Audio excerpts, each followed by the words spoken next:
রাতের বেলা যখন আপনি একা আছেন, বাসায় কেউ নাই, তখন আপনি আসলে মোবাইলে কি সিনেমা দেখেন, তখন আপনি টেলিভিশনে কি দেখেন? আমি অনেক লোকেরই দেখি রাত যত গভীর হয় তত সে হারাম সিনেমা দেখতে থাকে, হারাম দৃশ্য দেখতে থাকে এবং হারাম কাজ করতে থাকে। আমি অনেক লোকেরই দেখেছি তারা এই কাজগুলো করে। ইয়াং জেনারেশনের মধ্যে তো এখন এই কাজ অনেক ব্যাপক পরিমাণ, তারা এগুলোর মধ্যে অভ্যস্ত হয়ে পড়েছে। সোশ্যাল মিডিয়া জুড়ে আছে কি, ফেসবুক ইউটিউবে আছে কি, অধিকাংশ লোক এর মধ্যেই তারা নিমজ্জিত, এগুলো নিয়ে তারা ব্যস্ত থাকে। আল্লাহ তাআলা বলছেন যে ইস্তাগফুনা মিনান নাস, তারা মানুষের কাছ থেকে গোপন রাখতে চায়, ওয়ালা ইস্তাগফুনা মিনাল্লাহ, কিন্তু আল্লাহর কাছ থেকে তারা গোপন রাখতে চায় না। শুনুন ভালো করে, আমরা গুনাহ করি কিন্তু গোপনে করি, পাপ করি গোপনে করি, অন্যায় করি গোপনে করি। কার থেকে? কার চোখের আড়ালে? আল্লাহর চোখের আড়ালে নাকি মানুষের চোখের আড়ালে? হ্যাঁ, কার চোখের আড়ালে করি? মানুষের চোখের আড়ালে। কিন্তু আল্লাহকে দেখছেন না? দেখছেন কিনা আল্লাহ? আল্লাহ যদি দেখে থাকেন তাহলে আল্লাহর ভয় আমাদের মধ্যে থাকতে হবে না? কাল্লা বাল্লা ইয়াখাফুনা আল আখিরা কাল্লা ইন্নাহু তাযকিরা ফামান শাআ যাকারা ওয়া মা ইয়াখশাউনা ইল্লা ইয়াশা আল্লাহ হুয়া আহলুত তাকওয়া ওয়া আহলুল মাগফিরা। আল্লাহকে ভয় পাইতে হয়, কিন্তু আমরা মানুষকে ভয় পাচ্ছি। আজকাল আমরা বিভিন্ন ধরনের গুনার মধ্যে লিপ্ত হয়ে আছি, কিন্তু সবচেয়ে ভয়াবহ যে গুনাহ এর মধ্যে আমরা লিপ্ত হয়ে আছি সেটি হচ্ছে গোপন গুনাহ। কি গুনাহ? গোপন গুনাহ। গোপন গুনাহ তো বুঝতে পারছেন? গোপন গুনাহ মানে হচ্ছে এই গুনাহ, যেই গুনাহগুলো মানুষ গোপনে করে, কেউ দেখতে পাচ্ছে না, গোপনে সে সেই গুনাহগুলো করে যাচ্ছে। সেটি এমন যে আপনি যখন একাকী থাকেন তখন গুনাহ করেন, অথবা যখন ঘরের দরজা বন্ধ করে রাখেন তখন গুনাহ করেন, অথবা কেউ নাই, কেউ দেখছে না কোথাও এমন একটা জায়গায়, অথবা কেউ বুঝেও না বা কেউ বুঝতে পারছে না, কিন্তু এমন গুনাহ আপনি করে যাচ্ছেন। এইরকম ফলে দুই ধরনের গোপন গুনাহ হয়। একটা হচ্ছে যখন আপনি একাকী থাকেন, আর একটা হচ্ছে এমন কিছু গুনাহ যেটা কেউ দেখে না বা কেউ বুঝে না, কেউ বুঝতে পারছে না, কিন্তু আপনি সেটি করে যাচ্ছেন। লোকেরা বুঝতে পারছে না যে আপনি এমন একটা গুনাহ করে যাচ্ছেন। যেমন পণ্যে ভেজাল দেয়া, আপনি যখন বিক্রি করেন তখন ভেজাল পণ্য আপনি বিক্রি করেন, লোকেরা বুঝতে পারছে না, আপনি 2 নম্বর জিনিস বিক্রি করছেন, অথবা আপনি দাম বাড়িয়ে বিক্রি করছেন, লোকেরা তো বুঝতে পারে না, কিন্তু আপনি কিন্তু ঠিকই গোপন গুনাহ করে যাচ্ছেন। আবার মানুষের চোখের আড়ালে কিছু গুনাহ, মানুষ জানলে দেখলে হয়তো বুঝতো, কিন্তু আপনি চোখের আড়ালে করছেন, এই কারণে মানুষ দেখছে না, বুঝতে পারছে না। এই যে গুনাহগুলো, গোপন যে গুনাহ আছে, এই গুনাহগুলো মানুষকে ধ্বংস করে দেয়, মানুষের ইবাদতের স্বাদ নষ্ট করে দেয় এবং মানুষকে আল্লাহ থেকে অনেক দূরে সরিয়ে দেয়। মানুষ তখন ইবাদতগুলো কেবলমাত্র একটা রুটিন ওয়ার্ক হিসেবে করে। রুটিন ওয়ার্ক মানে কি? জুমাবারে মসজিদে আইসা নামাজ পড়তে হবে, এতটুকুই। কিন্তু এই নামাজ তার মধ্যে কোনো পরিবর্তন তৈরি করে না। লোকটা নামাজ পড়ে তারপরে মিথ্যাবাদী, চোর, ডাকাত, অথবা নামাজের মধ্যে আল্লাহর স্মরণ তার বেশি নাই। ওয়ালা ইয়াযকুরুনাল্লাহ ইল্লা কলিলা ইন্নাল মুনাফিকিনা ইউখাদিউনাল্লাহ ওয়া খাদিউহুম। আল্লাহ বলেছেন মুনাফিকরা আল্লাহকে ধোঁকা দেয়, অথচ তারা নিজেরাই ধোঁকা খাচ্ছে। কিভাবে? ওয়াইদা কামু ইলা সলাতি কামু কুসালা, নামাজ যখন দাঁড়ায় তখন তারা অলস। ইউরাউনান নাসা, মানুষকে দেখানোর জন্য নামাজ আদায় করে। ওয়ালা ইয়াযকুরুনাল্লাহ ইল্লা কালিলা, নামাজে সে আল্লাহর কথা খুব কমই স্মরণ করে। আপনারা দেখবেন, আপনারা যখন নামাজে দাঁড়ান তখন অলস অলস ভাব লাগে কিনা, দ্রুত নামাজ পড়ে শেষ করে ফেললেন, দ্রুত মসজিদ থেকে বের হয়ে যাব, এরকম যদি কোনো অবস্থা তৈরি হয় তাহলে বুঝতে হবে যে এই ব্যক্তির নামাজের মধ্যে মুনাফিকের নামাজের সাদৃশ্য আছে। নবীজি সাল্লাল্লাহু আলাইহি ওয়াসাল্লাম বলেছেন তিলকা সলাতুল মুনাফিকি, ওটা হচ্ছে মুনাফিকের নামাজ, ওটা হচ্ছে মুনাফিকের নামাজ। আপনি দেখবেন যে যখন লোকেরা খেলা দেখে অথবা যখন তারা গল্প করে তখন ঘন্টার পর ঘন্টা সময় চলে যায়, তার তখন কোনো মাথা ব্যথা থাকে না, কিন্তু যখন নামাজটা একটু লম্বা হয় তখনই তার মাথা ব্যথা। আপনাকে বুঝতে পারছেন? ইমাম সাহেব একটু লম্বা সূরা নিল, এখন একদল মুসল্লির তার কি মাথায় তখন রক্ত উঠে যায়, কেন এত লম্বা সূরা নিল? কারণ সে এসে গিয়ে এরপরে খেলা দেখবে, দোকানে আড্ডা দেবে, অথবা গাল গল্প করবে, অথবা ঘুমাবে, তাই না? বোঝা যাচ্ছে যে এই সকল লোকেদের এই প্রবলেমটা কেন তৈরি হয়েছে। এই তৈরি হওয়ার একটাই মাত্র কারণ, তা হলো এই লোকে গুনার মধ্যে নিমজ্জিত হয়ে পড়েছে। কারণ গুনাহ মানুষের অন্তরে কালো দাগ তৈরি করে দেয়। কালো দাগ যখন তৈরি হয় তখন তার ইবাদতে স্বাদ লাগে না, ইবাদতে মজা লাগে না। তখন এই ব্যক্তি পাপ করতে করতে তার ভালো লাগে, পাপের কাজ তার মজা লাগে, তার মধ্যে সে আনন্দ খুঁজে পায় এবং তার মধ্যে সময় কাটানোর জন্য সে উদ্গ্রীব থাকে, সদা সর্বদা উদ্গ্রীব থাকে। সম্মানিত ভাইরা এবং বোনেরা, ভালো করে খেয়াল করুন, নবীজি সাল্লাল্লাহু আলাইহি ওয়াসাল্লাম একবার সাহাবায়ে কেরাম রাদিয়াল্লাহু তাআলা আনহুম নিয়ে বসা, এবং তিনি তখন তাদেরকে বললেন, ইন আকওয়ামা মিন উম্মতি লা আ'লামুন্না আকওয়ামা মিন উম্মতি ইয়াতুনা ইয়াওমাল কিয়ামাতি বিহাসানাতি আমসালি তিহামাতা বিদা। আমার উম্মার মধ্যে আমি একদল লোকের চিনি যারা কিয়ামতের দিন আল্লাহর সামনে উপস্থিত হবে, তিহামা প্রান্তরে যে বিশাল বিশাল পাহাড় আছে, এরকম বিশাল বিশাল পাহাড়ের মতো সাদা শুভ্র সুন্দর ইবাদত নিয়ে আল্লাহর সামনে হাজির হবে। কিন্তু আল্লাহ সুবহানাহু ওয়া তাআলা ফায়াজআলুহু আল্লাহু হাবাআ মানসুরা, আল্লাহ তাআলা এই আমলগুলোকে উড়িয়ে দেবেন, ছুঁড়ে ফেলে দেবেন, একটাও আল্লাহ তাআলা কবুল করবেন না, গ্রহণ করবেন না। সাহাবায়ে কেরাম বললেন, ইয়া রাসূলুল্লাহ, এরা কারা যারা এমন আমল নিয়ে আল্লাহর কাছে আসবে কিন্তু আল্লাহ তাআলা তাদের আমলগুলোকে এরকম ছুঁড়ে ফেলে দেবেন, আল্লাহ আমলগুলো গ্রহণ করবেন না? এরা কারা? জাল্লিহুম লানা সিফহুম লানা হাত্তা লা নাকুনা মিনহুম। আপনি আমাদেরকে বলুন এরা কারা, তাদের বৈশিষ্ট্য কি, যেন আমরা তেমন না হয়ে যাই। রাসূলুল্লাহ সাল্লাল্লাহু আলাইহি ওয়াসাল্লাম বলেন, আলা ইন্নাহুম মিন জিলদাতিকুম ওয়া মিন ইখওয়ানিকুম, তারা তোমাদের ভাই, তারা তোমাদেরই আত্মীয়স্বজন, তোমাদেরই পরিচিত, তোমাদের আশপাশের লোক, কিন্তু এরা খুব ভালো নামাজ পড়তো, রোজা রাখতো, যাকাত দিত, হজ করত, কিন্তু যখন ইদা খালাউ বিমাহারিমিল্লাহি ইনতাহাকুহা, কিন্তু এই লোকগুলো যখন একা নীরবে এক জায়গায় নির্জনে থাকতো, একাকী থাকতো যখন, তখন তারা আল্লাহ যে কাজগুলো তাদের জন্য নিষিদ্ধ করেছেন, আরাম করেছেন, এগুলো তারা করত। মানুষের সামনে তারা করতো না, কিন্তু একাকী করতো। যেমন ধরেন, রাতের বেলা যখন আপনি একা আছেন, বাসায় কেউ নাই, তখন আপনি আসলে মোবাইলে কি সিনেমা দেখেন, তখন আপনি টেলিভিশনে কি দেখেন? আমি অনেক লোকের দেখি রাত যত গভীর হয় তত সে হারাম সিনেমা দেখতে থাকে, হারাম দৃশ্য দেখতে থাকে এবং হারাম কাজ করতে থাকে। আমি অনেক লোকের দেখেছি তারা এই কাজগুলো করে। ইয়াং জেনারেশনের মধ্যে তো এখন এই কাজ অনেক ব্যাপক পরিমাণ, তারা এগুলোর মধ্যে অভ্যস্ত হয়ে পড়েছে। সোশ্যাল মিডিয়া জুড়ে আছে কি, ফেসবুক ইউটিউবে আছে কি, অধিকাংশ লোক এর মধ্যেই তারা নিমজ্জিত, এগুলো নিয়ে তারা ব্যস্ত থাকে। তাহলে বোঝা যাচ্ছে যে শুধু এটা না, অন্যান্য জায়গায় দেখবেন দেদার সেই যে স্টার বিজ এই নামে বিভিন্ন ধরনের দেখবেন ম্যাগাজিন আছে, এগুলো বিক্রি হয়। এগুলো কারা কিনে? এগুলো কেনে কেবল হিন্দু, বৌদ্ধ, খ্রিস্টান, ইহুদি, নাস্তিক এরা কিনে, মুসলমানরা কিনে না। বিচিত্রা নামে যে সকল পত্রিকা পাওয়া যায়, এগুলো কারা কিনে? কিনে কারা? পর্নোগ্রাফি আপনারা জানেন, এই যে হারাম দৃশ্য, এই হারাম দৃশ্যগুলো সাইট, এগুলো কারা কেনে? এগুলো দেখে কারা? এই যে হারাম খেলা আছে এখন ইন্টারনেটে পাওয়া যায়, এগুলো খেলে কারা? খেলে এগুলো, জুয়া খেলে কারা?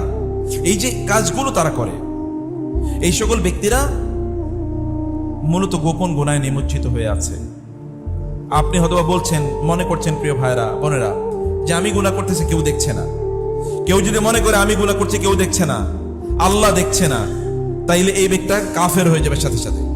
আর কেউ যদি মনে করে যে আমি গুনাহ করছি আল্লাহ তাআলা দেখতেছেন, তাতে কি আসে যায়, তাইলে এই লোকটা নাস্তিক হয়ে যাবে। এখন আমরা কোথায় আছি বলেন? আল্লাহ তাআলা কি দেখছেন না? ইয়াস্তাগফিরুনা মিনান নাস ওয়া লা ইয়াস্তাগফিরুনা মিনাল্লাহি ওয়া হুয়া মাআহুম ইয ইউবায়্যিতুনা মা লা ইয়ারদা মিনাল কওল ওয়া কানা আল্লাহু বিমা তা'মালুনা মুহীতা। আল্লাহ তাআলা বলছেন যে ইয়াস্তাগফিরুনা মিনান নাস, তারা মানুষের কাছ থেকে গোপন রাখতে চায়, ওয়া লা ইয়াস্তাগফিরুনা মিনাল্লাহ, কিন্তু আল্লাহর কাছ থেকে তারা গোপন রাখতে চায় না। শুনুন ভালো করে, আমরা গুনাহ করি কিন্তু গোপনে করি, পাপ করি গোপনে করি, অন্যায় করি গোপনে করি। কার থেকে? কার চোখের আড়ালে? আল্লাহর চোখের আড়ালে নাকি মানুষের চোখের আড়ালে? হ্যাঁ, কার চোখের আড়ালে করি? মানুষের চোখের আড়ালে। কিন্তু আল্লাহকে দেখছেন না? দেখছেন কিনা আল্লাহ? আল্লাহ যদি দেখে থাকেন তাহলে আল্লাহর ভয় আমাদের মধ্যে থাকতে হবে না? কাল্লা বাল্লা ইয়াখাফুনাল আখিরা কাল্লা ইন্নাহু তাযকিরা ফামান শাআ যাকারা ওয়া মা ইয়াখশাউনা ইল্লা ইনশা আল্লাহ হুয়া আহলুত তাকওয়া ওয়া আহলুল মাগফিরা। আল্লাহকে ভয় পাইতে হয়, কিন্তু আমরা মানুষকে ভয় পাচ্ছি। ওমর রাদিয়াল্লাহু তাআলা যুগে সেই ঘটনা আপনাদের জানা আছে। ওমর শুনেন, অনেক ইবাদত করতেছেন, আপনারা হয়তো মনে করছেন যে আমরা তো ইবাদত করি, আমরা তো ভালো মুসলমান। অধিকাংশ মুসলমানই এরা নামে মুসলমান, কিন্তু এর মধ্যে সত্যি করতে ইসলাম নাই, ঈমান নাই। এগুলো সব সেকুলার টাইপের মুসলমান। এ নামাজও পড়ে, মদও খায়, এ নামাজও পড়ে, জুয়ো খেলে, এবং এ নামাজও পড়ে, এবং যারা ইসলাম বিদ্বেষী তাদের সাথে তাদের আতাত আছে, বন্ধুত্ব আছে, নরমাল। এগুলো কিছুই না তাদের জন্য। তারা মেসিরেও প্রচন্ড ভালোবাসে, আল্লাহরেও ভালোবাসে, আছে কিনা? না এরকম প্রচন্ড ভালোবাসে। মেসি ছাড়া, মেসি তার জীবনের প্রাণ, ওইখানে তার ছবি একেবারে কি ছবিওয়ালা জার্সি পরে তারপরে ঘুরে, ঘরে তার ছবি টানে রাখছে। এও আবার মুসলমান, সে আবার নিজকে মুসলমান। আপনি বলবেন যে খেলার সাথে ইসলামের এটাই না আনেন কি? ইসলাম কি কেবলমাত্র মসজিদেই নাকি? মসজিদের বাইরে ইসলাম নাই? কোন মুসলমান যদি মনে করে কেবল মসজিদে ইসলাম, তাহলে সে ইসলাম থেকে মুরতাদ হয়ে গেল। মসজিদের বাইরে ইসলাম নাই, ঘরে ইসলাম নাই, রাস্তায় ইসলাম নাই। ইসলাম কি কেবল নামাজের মধ্যে সীমাবদ্ধ? ব্যবসার মধ্যে ইসলাম নাই, পরিবারের মধ্যে ইসলাম নাই, বিয়ে শাদীর মধ্যে ইসলাম নাই, পড়াশোনার মধ্যে ইসলাম নাই? ইসলাম তো সবকিছুর মধ্যে। উদখুলু ফিস সিলমি কাফা ইন্নাদ দীনা ইনদাল্লাহিল ইসলাম। অতএব ইসলামকে কেবলমাত্র খণ্ডিত আকারে দেখলে আপনার চলবে না। এটা হচ্ছে অন্ধের হাতি দেখার মতো। অন্ধ হাতির লেজ ধরেছে, যে মনে করছে হাতি হচ্ছে কিসের মতো? রশির মতো। আরেকটা পেট ধরছে, বলছে যে হাতি হচ্ছে কিসের মতো? কুলার মতো, কুলা। আরেকজন ধরছে পা, সে মনে করছে কি হাতি হচ্ছে একটা পিলারের মতো। কেউ ধরছে ওই যে তার যে সামনে যে সুর আছে এটা ধরছে। এতে এক একজন এক এক রকমের কথা বলতেছে, কারণ ও তো কান ধরছে একজন, সে মনে করছে হাতি হচ্ছে এরকম, সে তো পুরোটা দেখে নাই। ইসলামের আমরা এরকম অন্ধের মতো দেখছি, এবং ইসলামকে আমরা সত্যিকার অর্থেই আমরা ইসলামকে পালন করছি না। এই জন্য প্রিয় ভাইরা বোনেরা, ওমর রাদিয়াল্লাহু তাআলা আনহুর যুগে ওমর রাদিয়াল্লাহু তাআলা রাতের অন্ধকারে তিনি ঘুরে ঘুরে বেড়াতেন, দেখতেন সাধারণ মানুষের অবস্থা কি, কারো কোনো প্রবলেম আছে কিনা সেটা তিনি সমাধান করার চেষ্টা করতেন। একদিন তিনি রাতের অন্ধকারে ঘুরছিলেন, শুনলেন যে একজন নারী তার মেয়েকে বলছে, মেয়ের নাম ধরে, যে দুধের মধ্যে একটু পানি মেশাও। বলে কেন মা? বলে যে এতটুকু দুধ আছে এতটুকু তুমি যদি বিক্রি করো, তাহলে আমাদের যা খাবার দরকার আমরা কিনতে পারবো না, তাহলে এর মধ্যে পানি মিশালে একটু বেশি হবে, তাহলে একটু বেশি টাকা আমরা পাবো।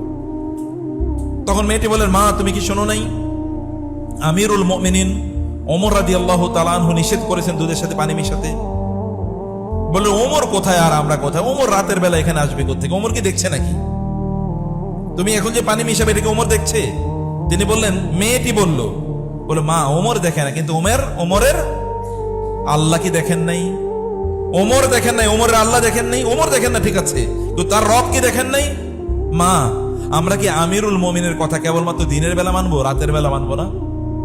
কেবল সামনাসামনি মানবো, পেছনে মানবো না? ওমর রাদিয়াল্লাহু তাআলা মনোযোগ দিয়ে কথা শুনলেন। তিনি শোনার পরে তিনি বললেন, এই ঘরটা একটু ভালো করে মনে রাখবে, এই ঘরটা কোনটা। বাসায় তিনি চলে গেলেন। সকালবেলা তিনি মসজিদে নববীতে তার যেটা অফিস, সেখানে তিনি গিয়ে বললেন, ওদেরকে ডাকো, সংবাদ দাও। তাদেরকে সংবাদ দেয়া হলো। সেই নারীকে তিনি এবার ডেকে বললেন যে তুমি কে, তোমার পরিচয় দাও। এরা তো ভয় পেয়েছে, আমিরুল মুমিন কেন ডাকলো? বলে যে আমি একজন বিধবা নারী, আমার কেউ নাই, একটা মেয়ে আছে, স্বামী নাই, আমরা একটু অসহায় গরিব ফ্যামিলি। তো বলে যে গত রাতে যে তোমাকে এই কথা বলতে শুনলাম। তখন এই নারী বললেন যে সত্যি, এটা ঠিকই বলেছেন, আপনি ঠিকই শুনেছেন, কারণ আমরা গরিব মানুষ, আমাদের তো আসলে বাঁচার কোনো উপায় নেই, কারণ দুধের সাথে একটু পানি মেশাতে বলেছে।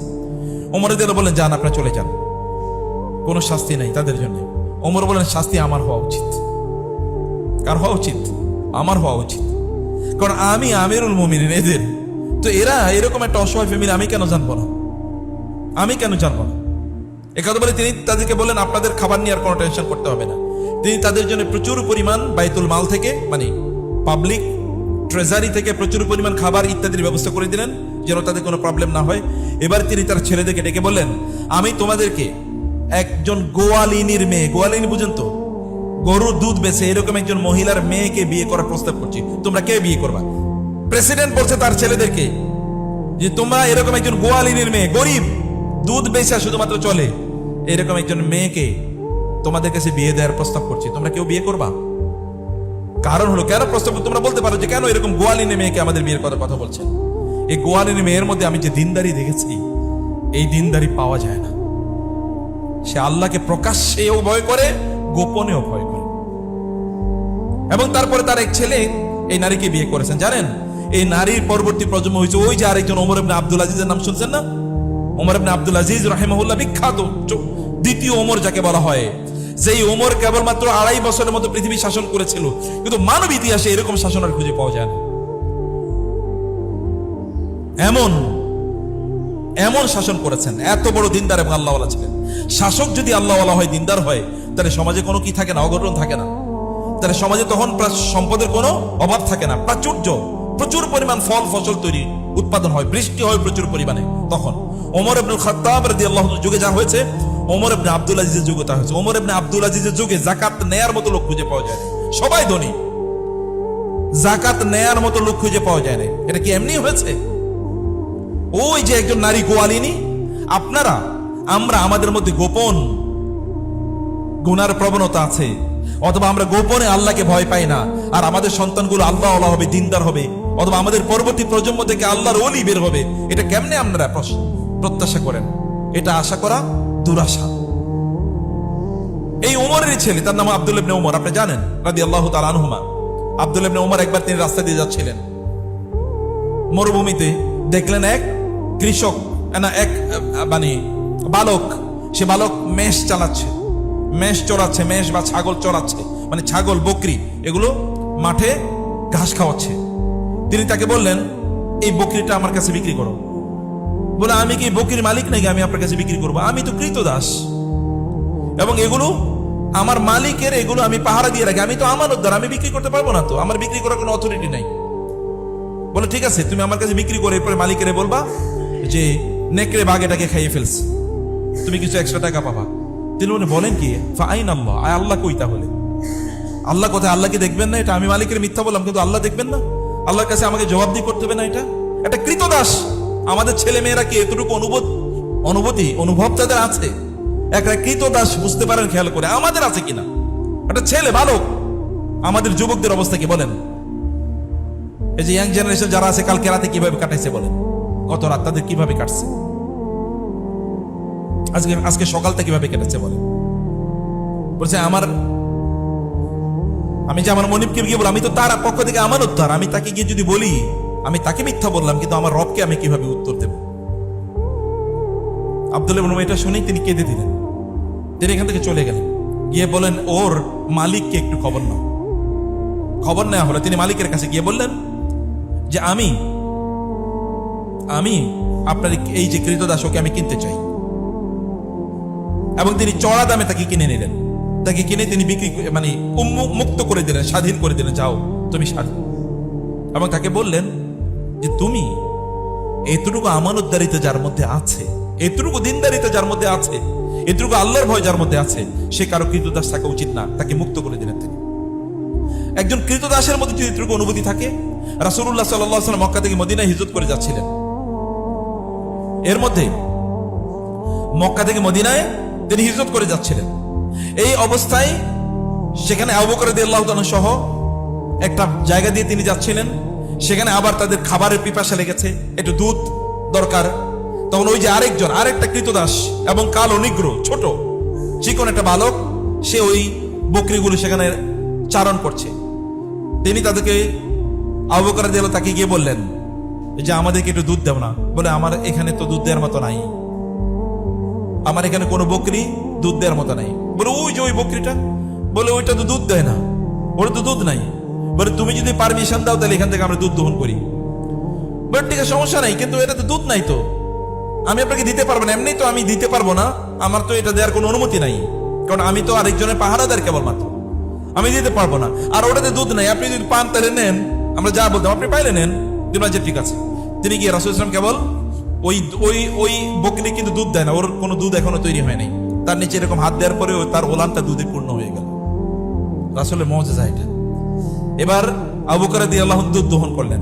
দুধ দহন করে রাসূলকে আগে খেতে দিলেন। দুধ ভর্তি হয়ে গেছে গামলা, তিনি আগে খেলেন, এরপরে আবু বকর খেলেন, এরপরে ওই আব্দুল্লাহ ইবনে মানে ওই যে শিশু মানে যুবক, এই যুবকের এটা দিয়ে দিলেন, তুমি খাও।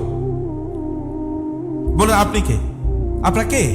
এরকম তো কাউকে দেখি না, দুধ নাই এগুলোতে। এটা তো দুধ দেওয়ার মতো, এটা তো দুধ দেওয়ার জায়গায় এখনো যাই নাই, কিন্তু এরা যে দুধ দিয়েছে, আপনি কে, আপনারা কে? রাসূল ইসলাম বলেন, আমি আল্লাহ রাসূল, আনা রাসূলুল্লাহ আনা নবিয়ুল্লাহ মুহাম্মদ, আমি আল্লাহর নবী।